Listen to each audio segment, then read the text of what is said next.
آؤ دھولا میں تمہارا میک اپ کرتا ہوں، وہ کہے گا آپ نے پہلے کبھی کیا؟ تو وہ کہے کیا تو نہیں ہے۔ یا دلہن کو کہا جائے، وہ زیادہ حساس معاملہ ہے کہ اس کو کسی ایسی عورت کے لیے چھوڑ دیا جائے کہ جس نے کبھی میک اپ نہیں کیا، وہ بیوٹیشن کا کورس کیے بغیر جب اس کو سنگھار کرے گی تو وہ اس کو کیا بنا دے گی آپ خود ہی سمجھتے ہیں۔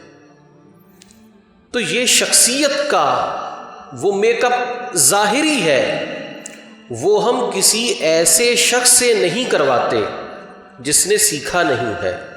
تو اپنے باطن کی اصلاح کا معاملہ ہم کیسے کر سکتے ہیں، یا کسی کے باطن کو ہم میک اپ اور اس کے باطن کو ہم بیوٹی کیسے دے سکتے ہیں کہ جب ہم نے اس کام کو سیکھا ہی نہیں ہے؟